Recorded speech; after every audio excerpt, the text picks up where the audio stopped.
बॉम्बे कैसे आए, कहाँ, यहाँ की कहानी कैसे हुई? तो जब हम वहाँ गाते थे और गाते बड़ी यूनिक चीजें थी, जैसे क्या गाते? 5 बरस की मीरा लाडली हो, सखियों में खेलन जाए रिसन राणा बाई, खेले तो पायरी मीरा कांगना हो जी। काले काले नाग पिटारे राणा मूंदता, हो दिए मीरा जी के हाथ, हो दिए बहरागन के हाथ, ले खोल खुलैया मीरा देखती, ओवा में बैठे हैं जहरी नाग, मेरी लो लागी हर के ध्यान मैं जी। वाह, ये गाते थे और संत लोग नाचते थे। वाह। तो कुछ यूनिक बात थी, अलग शब्द थे, अलग पागलपन था, अलग बहुत अच्छा गाते हो सर आप। तो साहब उसमें ये हुआ कि इस ढंग का गाने का एल्बम निकले। ये हमारे एक वहाँ पर महात्मा थे स्वामी परिपूर्णानंद जी, उन्होंने हमको कहा। तो फिर ये स्टार्ट कैसे हुआ? तो मैं वहाँ से आया, उन स्वामी जी ने मुझे एक एड्रेस दिया था, एक जगह है यहाँ पे संन्यास आश्रम, तो मुंबई में विले पार्ले में। तो उन्होंने कहा कि ये इनसे मिलना, महामंडलेश्वर हैं वहाँ के, मेरे मित्र हैं, उनको पूछना और मेरी चिट्ठी दिखा के वो आपको रहने को देंगे जगह। तो मैं आ गया और वहाँ पे रह के अपना एल्बम बनाओ, जो भी गाते हो उसका एल्बम बनाओ। तो वो इंस्पिरेशन लेकर मैं आ गया और मैं वो चिट्ठी दिखाई मैंने महामंडलेश्वर जी को, उन्होंने मना कर दिया। मेरे पास तो प्लान भी था ही नहीं, ऑप्शन 2 तो लेके आया ही नहीं, उतना माइंड में हो ही नहीं बचपन से। तो वो सब हुआ। अब जब धरती सरक गई यहाँ आकर, दोपहर को तो वो मिले, सारा दिन कॉर्नर में बैठे रहे वहाँ संन्यास आश्रम के बैग वैग लेके अपने। उसके बाद जब मिले तो उन्होंने मना कर दिया। तो फिर भगवान से एक प्रश्न किया, परमात्मा अब फिर से झटके दे रहे हो, अब ये एक नया सिलसिला शुरू हुआ है, तो अब यहाँ पे नहीं, बैक टू बेसिक में आ गए। अब ये क्या है भगवान, कैसी दुनिया में आए हैं? ये है मुंबई, और कोई पता पूछो कि हरे रामा हरे कृष्णा मंदिर किधर है, आगे जाएगा तो एक बिल्डिंग गिरेगा, अब फिर उसके आगे जाएगा तो एक झाड़ गिरेगा, तो इतना कुछ गिर रहा है यार, तो तुझे पहले ही पता है, तू मुझे भेज क्यों रहा है? तो ये मन में आती थी सब चीज़ें। बहुत सारे कल्चर शॉक मिले यहाँ पर। और उसके बाद फिर वहाँ पीजी पता लगा कि पीजी की फुल फॉर्म पता लगी, पेइंग गेस्ट, यानी गेस्ट भी हो आप लेकिन पे भी करो। हम तो ऐसी कल्चर से आए नहीं थे, तो हम मन में सोच रहे यार ये कैसे गेस्ट है जो पे करके पे किया जा रहा है, जिनको बेचारों को कितना जलील कर रहे हैं यार, गेस्ट भी बोल रहे हैं और पे भी बोल रहे हैं कि पे भी कर दो। उस वक्त पागलपन की बुद्धि थी, समझ नहीं आता था। तो पीजी में हमको फिर एक जगह मिल गई, वहीं विले पार्ले में ही। साहब मैंने वहाँ 8-9 महीने काटे उस जगह, 50 रुपया रोज देना पड़ता था। फिर मेरी जर्नी वहाँ से शुरू हुई। शुरू में मैं यहाँ अपनी डेमो लेकर आया था, अब 1-2 रैकेट कंपनी के पास जाना होता था, क्योंकि आप एल्बम बना भी सकते हैं लेकिन दिखाएंगे कैसे? हाँ, दुनिया उस जमाने में सोशल मीडिया भी इतना नहीं था, कुछ यूट्यूब तो था ही नहीं बेचारा तब। तो उस वक्त 1-2 कंपनियों के पास हम गए, तो उन्होंने जाके, ज़्यादातर वहाँ MBA टाइप के लोग बैठे होते थे, एक्सपर्ट्स, जिनको मैं दिमागबाज जिनको कहूँगा, वो कंफ्यूज्ड होते हैं। दिमाग मतलब कंफ्यूज, क्योंकि वो क्लैरिटी में हो ही नहीं सकता, तभी वो दिमाग है। दिल एकदम क्लैरिटी में होता है, तभी तो कहते हैं कि दिल में जो आती है बात। तो देखिए साहब, बिना ट्रेनिंग के भी इश्क कैसे हो जाता है, और किस किस को हो जाता है, बिना लैंग्वेज के हो सकता है। क्यों? क्योंकि वो दिमाग से होता ही नहीं, वो दिल से होता है। तो वहाँ कन्फ्यूजन होता नहीं। दिमाग वालों के पास बड़े कन्फ्यूजन है। No, it's not a hero kind of voice, this kind of words, I think it's too old fashion, I think it's not going to work. ये कह के 3-3 महीने में तो एक बार, तो ऐसे कई रैकेट कंपनी यहाँ पे थी, तो ऐसे उन्होंने, किसी ने रिजेक्ट किया, किसी ने बस कमेंट किया, ना रिजेक्ट किया ना सेलेक्ट किया। तो वो सब होता गया। ऐसे में 1-2 साल गुजर गया, लेकिन हम तो अब हैं, हम यहाँ हैं और बस अपना अपना ट्राई कर रहे हैं। और तब तक मैं नरेश परेश को मिल ही चुका था, उनके साथ म्यूजिक बनाने पे तो लग ही गया था कि चलो डेमो सुनाते रहेंगे, तब तक अपना काम चलता रहे धीरे धीरे, चीटी चाल से, कछुआ चाल से ये चल रहा था। अचानक हमको जिंगल्स के लिए एक दिन कॉल आई, आपसे जिंगल गवाना है कैलाश खेर। तो एक्टिंग तो ऐसे करनी है कि या I know you know everything, you know I am from the same world, but एकदम कुछ नहीं पता, पैदल हर बात में। फिर धीरे से पहले हाँ कर दी, या I will come tomorrow and I will see you in this and that. ये जिंगल क्या होता है? तो उसने बोला, अरे ये जो एड कमर्शियल्स होते हैं टीवी पे जो आते हैं, रेडियो पे, तो उनमें जो गाते हैं उसको जिंगल कहते हैं। अच्छा हाँ, मैं कल आता हूँ। वो करके आया तो साहब हमने वहाँ गए और तो कुछ सिखाया हमें है नहीं, बस अंदर डबिंग रूम में भेज दिया और बोला कि सिंग समथिंग। तो मन ही मन में सोच रहा हूँ, भगवान ये पहली बार कुछ कमर्शियल रिकॉर्डिंग मिली है, बिना सिखाए बोल रहे हैं सिंग समथिंग। फिल्म चल रही है, उस पे ऐश्वर्या राय थी और एक डायमंड चमकता जा रहा है। उस वक्त इतनी अकल भी नहीं थी कि कौन है स्क्रीन पे और क्या चमक रहा है। तो ये बताया बाद में उन्होंने जब उस तरह से, तो बोला या the film is on, Singh something. तो मैंने तब ये गा दिया अचानक, तना धूम तनुम तना तना दे रे ना, तना धूम तनुम तना तना दे रे ना, तना धूम तनुम तना दे रे ना, धूम तनुम।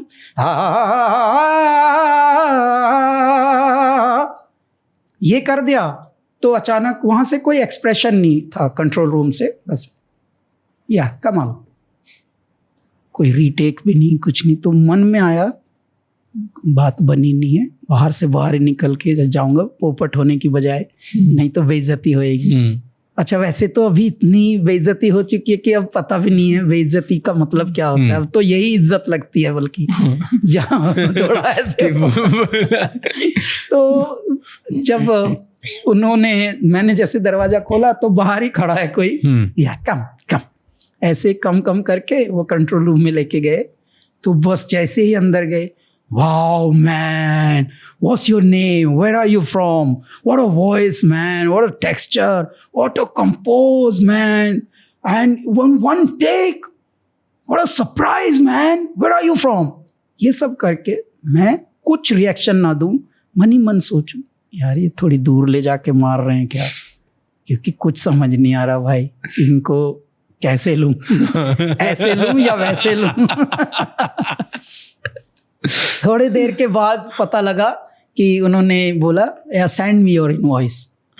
तो ये सुन के और मैं कंफ्यूज हुआ, यार सेंड मी योर इनवॉइस, मैंने तो यार अपने एक्सपोर्ट्स में सारे अपने गुड्स का इनवॉइस भेजता था, ये मुझे ही बोल रहा है अब मेरा इनवॉइस मांग रहा है, सेंड मी योर इनवॉइस, क्या मैं सामान हूँ?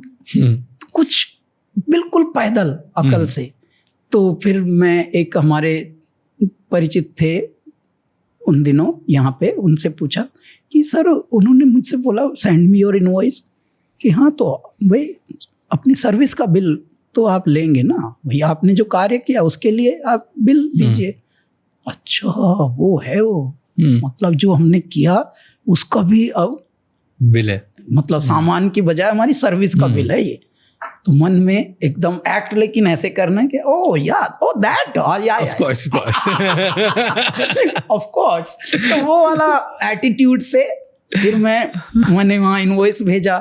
उसी दरमियान जहाँ जहाँ भी हमको जिंगल्स गवाने बुलाए तो इंग्लिश में तारीफ करें हमारी। कितना आपने इनवॉइस भेजा फर्स्ट? 5,000 का पहले भेजा, आज तक मिला नहीं है, लेकिन वेट करना होता है ना इनवॉइस के बाद कि आएगा, तब तक दूसरी रिकॉर्डिंग कहीं और से मिल गई।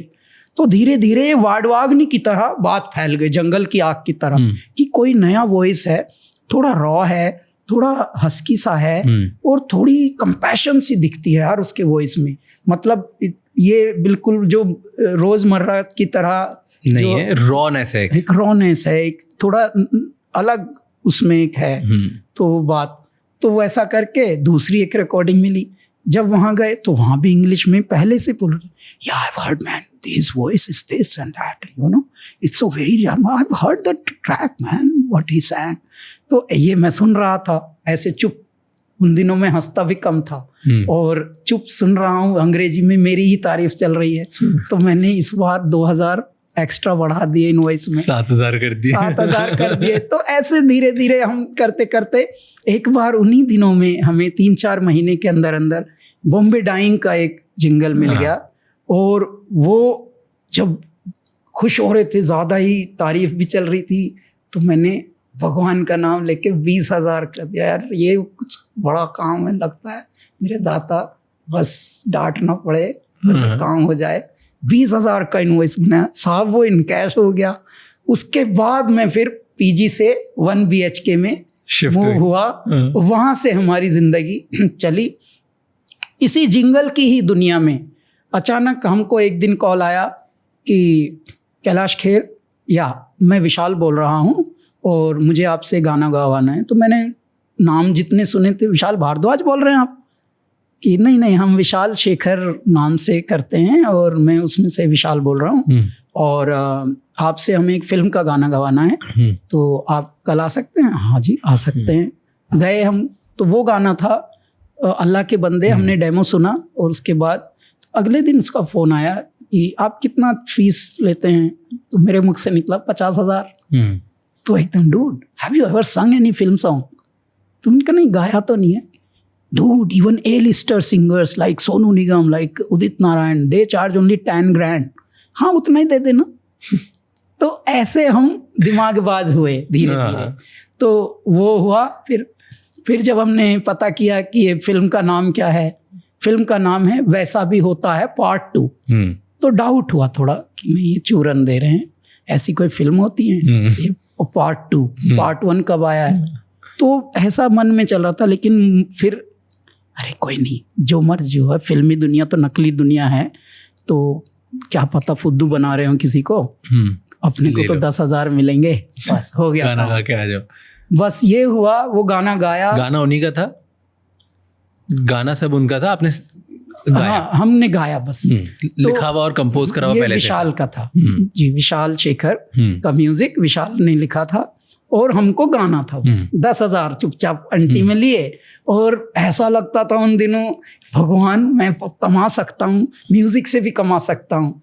और मतलब उन दिनों भी मन में ये चलता था, भगवान यदि मैं खुश रहता हूँ और खुश रहने से दुनिया भी खुश रहती है, और आप उसके बदले में पैसे भी भिजवा देते हो थोड़े, ये कितनी प्यारी दुनिया में अचानक मुझे आपने एंट्री दे दी। और यही करने के लिए शायद मैं जन्मा था, क्योंकि यहाँ दिमागी कटिया फंसानी नहीं, दिमागी कसरत कुछ करनी नहीं, होशियारी दिखानी नहीं, चालाकी कुछ दिखानी नहीं, इसकी यहाँ से कर दूं, यहाँ से वो कर दूं, कुछ नहीं करना, कुछ नहीं, चालाकी कुछ नहीं, चुपचाप गाना गाओ, पैसे लो, घर आ जाओ। हाँ गाना गाओ, हंसो, हंसाओ और पैसे लो। तो ये कितनी प्यारी बात भगवान ने की।